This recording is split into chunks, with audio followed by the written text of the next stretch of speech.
Congolais solo.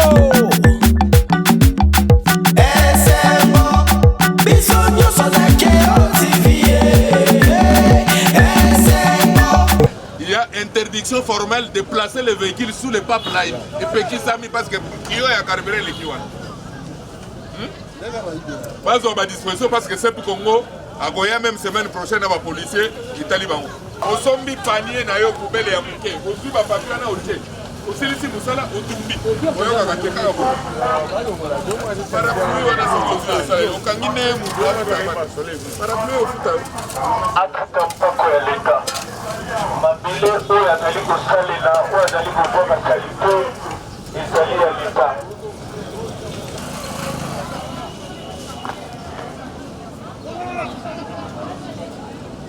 Alimentation yeba esika oyo ezali kobwaka salite. Bagaragiste ye moko azali kotambola mpo alandela soki njili ezali mopeto. En même temps,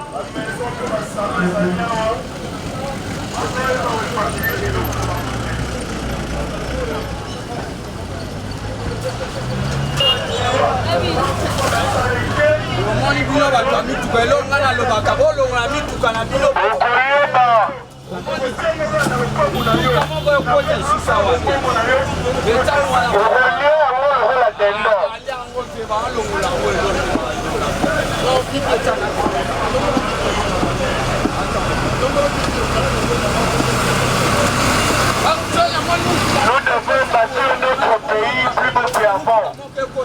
Papa, maman, vous nos voisins, oyo, tope maye, oyo, abwaka kasalite liboso ya ndako.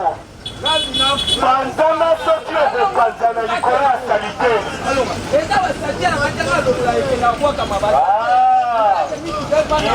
Ye moko lelo azali kotambola. Yo ozali kotelemela oyo mokonzi ya mboka azali koloba. Balobi kisasa ilikozala mopeto. Yo ozali kotelemela makambo mokonzi ya mboka azali koloba. Ozali kotelemela makambo ya mokonzi ya mboka. Tokokanga yo tokena yo papa. Mabele oyo ozali kosalela ezali mabele ya leta. Congolais solo. Mabele ezali ya leta. Batapusu bango bazeleka. Oyo nzoto pamai wana na.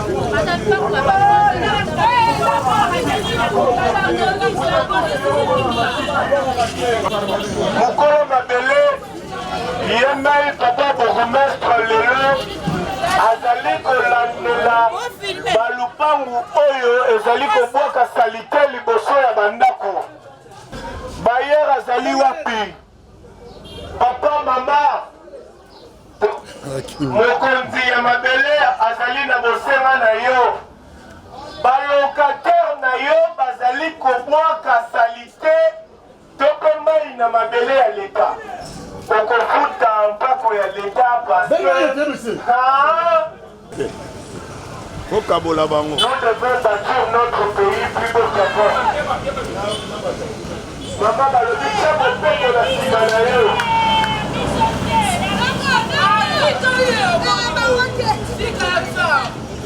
Tya mopeto na nsima na liboso ya ndako na yo.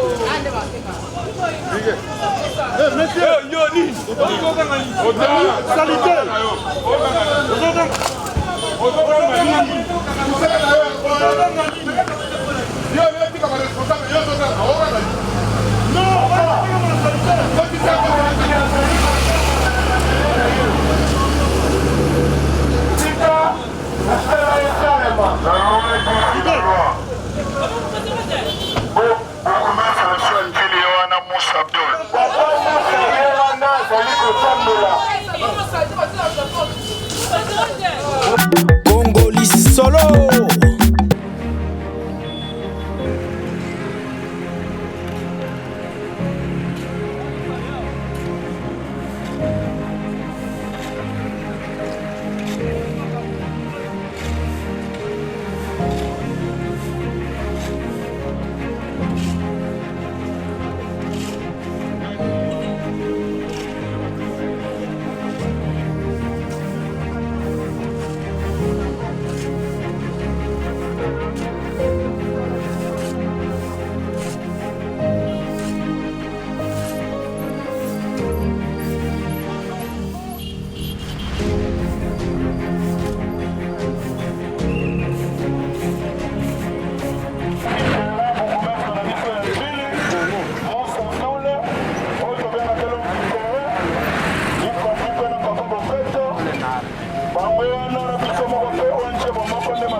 Nous sommes dans la commune de Ndjili.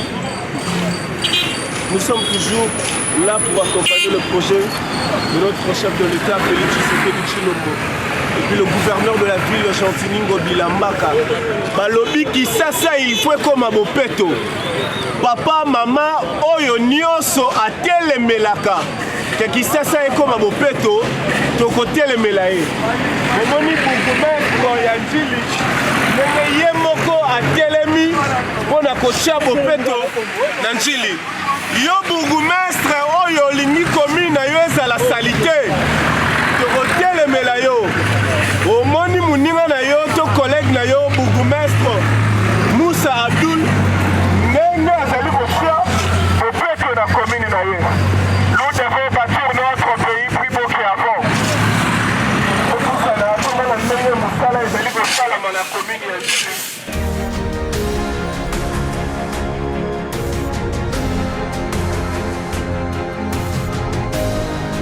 Bopeto tala nene Ndjili ekelemi mpona Bopeto ene tozali kolinga ene kini fo ezala Congolais solo. balobi Ndjili lelo ekelemi po etia Bopeto na commune ene ezalaka elenge mwasi mobali. Papa, maman, nous devons bâtir notre pays plus beau qu'avant. Il faut que Sunga Mokonzi ya mboka Papa Félix Tshisekedi Tshilombo Fachi Beton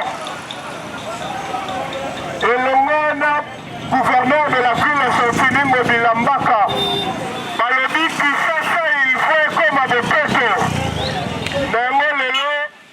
Ngai Papa Bopeto na ye na commune ya Ndjili na ye kolandela ndenge mosala ezali kosalema na ntongo ya lelo balobi bourgmestre ya Ndjili Papa Moussa Abdul ye mpe atelemi mpona kosunga Papa Fachi Beton balobi oyo akotelemela projet ya président de la République Félix Tshisekedi Tshilombo tokotelemela ye.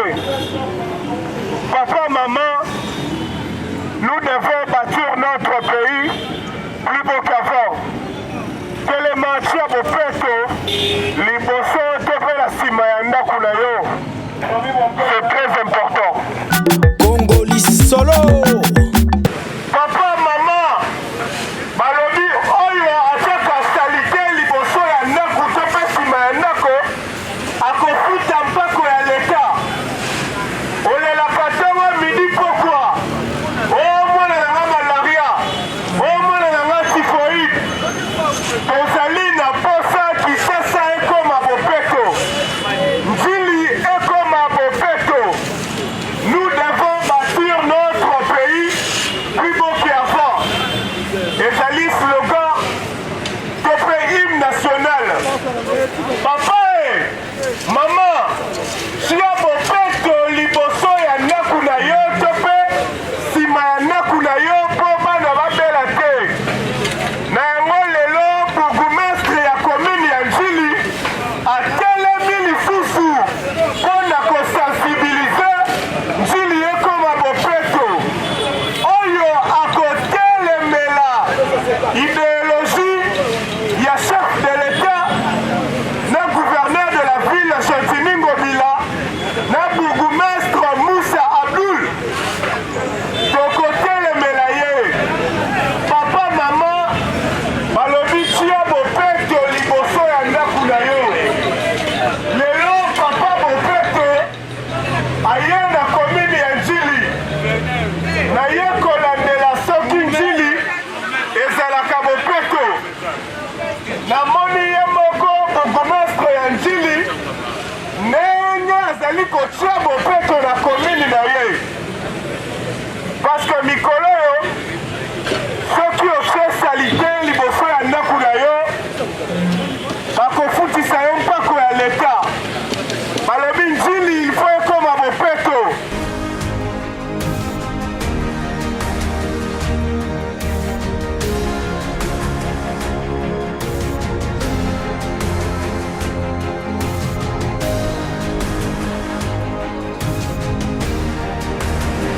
esengeli ke tozala mwa eloko mo bota tolongoni bamwa ekoti tozakaaboyebai nango teini semaine onaka so ekauki puseta to mopepe koya mone meberge lelongo moko na ye kosala ndenge misala ezali kosalema tokomema mituka oyo elongolaka salite tokoevacue yango ekokota mais toye kolandela babourgmestre oyo bazali kofunga likanisi ya chef de l'état tomoni bourgmestre ya jili Moussa Abdul ndenge atelemisi bana ya jili na ntongo oyo pote mpuli ye koyeba bopeto papa nayoki message na yo mokonzi ya mboka atali yo gouverneur de la ville Jean-Denis Mbaka mpe atali yo c'est très important Congoli solo elenge mwasi mobali bayer to mpe bayres papa mokonzi ya mboka Félix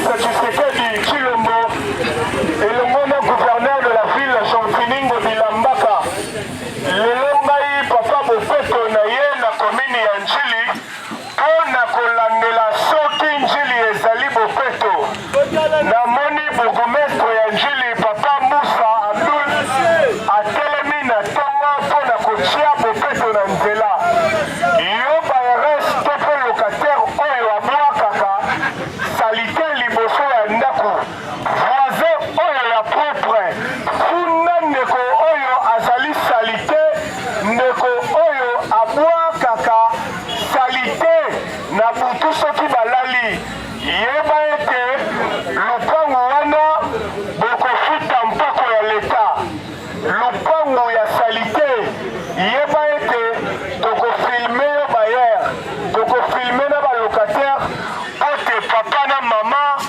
balanda bamona ndenge bozali kotia njili salite. Nous devons bâtir notre pays plus beau qu'avant. C'est très important. Papa bopeto ayaki na leki yeba ete papa na mama bakolanda image oyo bakomona lupango oyo ezalaka salite lupango oyo ezalaka fi lupango oyo etonda bosoto. Nous devons bâtir notre pays plus beau qu'avant. ezali message oyo papa Félix Tshilombo Tshisekedi alobi na peuple congolais yo ntongo midi pokwa olelaka salite malaria to mpe typhoïde yo moko bongisa liboso to mpe nsima ya ndako papa yo mobwaki matiti oyo okendaka kobwaka yango wapi yeba ete papa na mama bazali komona bino bazali kotala image oyo njili toyebi te bino bolobaka bozali komini ya bilamba komini ya bopeto me ndenge nini nazali komona salite liboso ya bandako ezali kolakisa fami songolo to mpe mpakala mosala na bino nde salite tozali kotelemela balupangu oyo ezali salite bokofuta mpako ya leta papa okobwaka matiti no wate tala matiti oyo euti na bandako ya bato euti na basima ya ndako Congoli solo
ngai nazali lisu ya mokonzi lelo nazali tokofilme bandako oyo ezali koboka salite tozali kolandela tozali kotambola tokofilme yo koki kopekisa biso te tozali kotambola na mibeko ya chef de l'état yo lingi otelemela mokonzi ok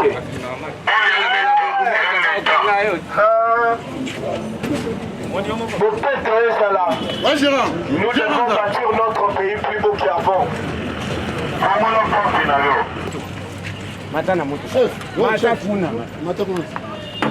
papa mokonzi alobi mata bino bozali kotelemela initiative Congoli solo.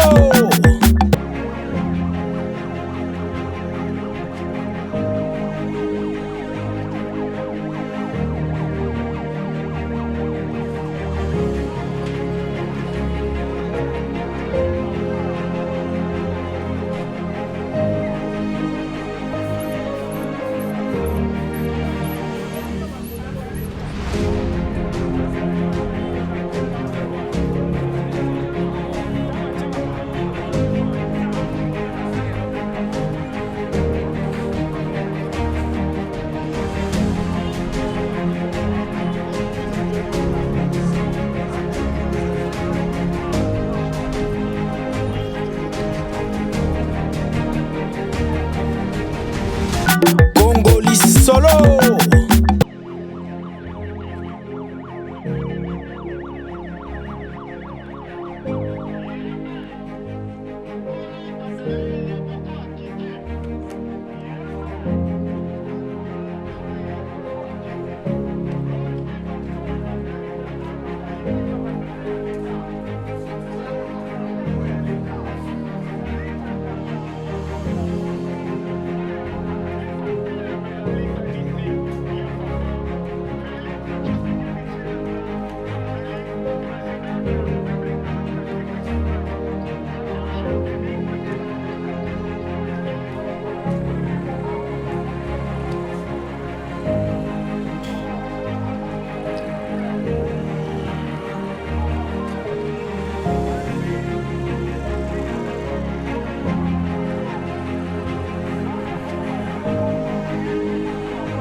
Congoli solo. Papa, maman, la muka simba pa obongisa liboso ya ndako na yo. Bourgmestre ya Njili ye moko atelemi lelo. Papa Musa Abdul azali kotambola mpona kosensibilize mpona koyebisa na banjilo nyonso boye. Njili il faut ezala bopeto. Njili il faut ezala propre. Maman, kuna voisin oyo abwaka kalite liboso ya ndako yeba ete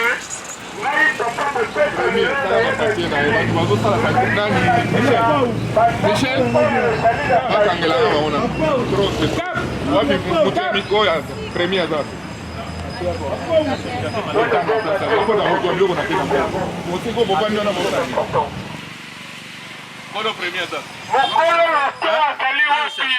Michel, mosala na yo lemina bato. kozwakaka bapapier kotondisa mabele ya leta tokotelemela bino ntina suka papa mosakolo okosimbama mokamate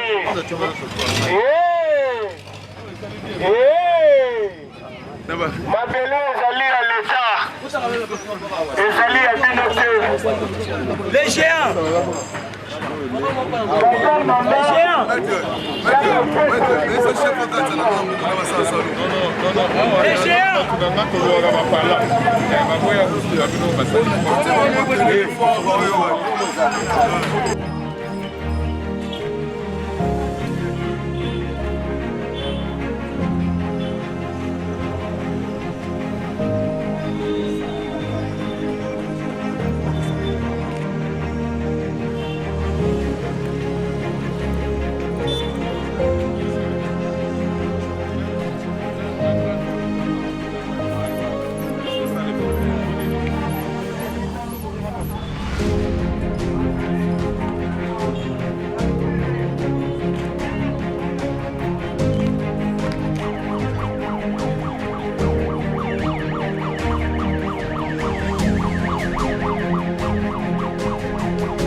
Solo. Ngai nazali na ngai papa bifundafunda papa na mama batindi ngai pote natala esika oyo ezali bopeto soki salite ezali liboso ya ndako na yo okofuta mpako ya leta ngai papa bopeto na yo nazali koleka liboso ya bandako na bino mpo na kosensibilize kopase message que nous devons bâtir notre pays plus beau qu'avant.